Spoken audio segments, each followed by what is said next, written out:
اعوذ باللہ من الشیطان الرجیم، بسم اللہ الرحمن الرحیم۔ رمضان میں آپ مسجدوں کو دیکھیں گے تو پوری بھری ہوئی ہے، اور ابھی دیکھیں گے تو خالی ہے۔ تو ہم 1 مہینے کے تو مسلمان نہیں ہیں، 12 مہینے کے ہیں۔ تو آیت سنتے ہیں سورہ یونس کی، آیت نمبر 61۔ اور تم جس حال میں ہوتے ہو یا قرآن میں کچھ پڑھتے ہو یا تم لوگ کوئی اور کام کرتے ہو، جب اس میں مصروف ہوتے ہو ہم تمہارے سامنے ہوتے ہیں، اور تمہارے پروردگار سے ذرہ برابر بھی کوئی چیز پوشیدہ نہیں، نہ زمین میں نہ آسمان میں، اور نہ کوئی چیز اس سے چھوٹی یا بڑی مگر کتاب روشن میں لکھی ہے۔ آپ منہ سے جو بولیں گے اس پہ بھی اللہ حساب کرے گا، جو دل میں سوچیں گے اس پہ بھی اللہ حساب کرے گا، جس کو چاہے گا معاف کرے گا۔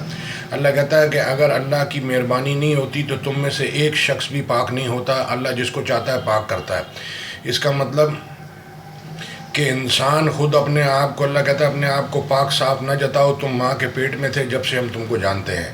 تو لوگ جو جتاتے ہیں، ہم اپنے آپ کو سمجھتے ہیں بہت اچھا اور دوسروں کو بہت برا، لیکن اگر کتاب میں اگر اسٹڈی کریں گے قرآن میں تو ان کو پتہ چلے گا کہ وہ بھی معاشرے کا حصہ ہے، میں بھی معاشرے کا حصہ ہوں۔ عالم مفتی کوئی آسمانوں سے نہیں اترا، وہ بھی اسی معاشرے سے ہی بنا ہے۔ اس معاشرے سے سب نے اچھی باتیں سیکھیں، بری باتیں بھی سیکھیں۔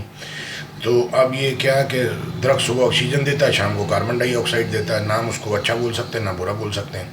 تو یہ فیصلے اللہ کے ہیں، تو آپ اللہ کی جگہ پہ بیٹھنے کی کوشش نہ کریں۔ آپ جو اللہ نے اعمال بتائے ہیں وہ کرتے جائیں، دوسروں کو بھی اسی کا کہیں۔ جو آپ اعمال اپنی مرضی کا، حج تو نہیں ڈیزائن کرتے ہوں گے 15 لاکھ دیے بھئی میں جلدی جلدی شارٹ کٹ کرا کے یہ کرا دو مجھے۔ تو جو حج کا پروسیجر ہے، طریقہ ہے، اس کے اوپر چلنا ہے، اپنی شریعت نہیں لانی۔ جو اللہ اس کے رسول نے شریعت بتائی ہے اس پہ سارے اعمال چاہیے۔ اگر آپ چاہتے ہیں کہ اس کے اعمال کا اجر ملے، دنیا کی واہ واہ چاہتے ہیں تو جو دل چاہ رہا ہے کرتے رہیں، اور اگر چاہتے ہیں کہ اللہ آپ کو اجر دے، کیونکہ توبہ اور یہ سارے حج آپ کا قربانی سب اللہ نے قبول کرنی ہے، لوگوں نے نہیں۔ تو آپ لوگوں کو دیکھ کے اگر چلیں گے تو پھر لوگوں سے ہی اجر لیے گا۔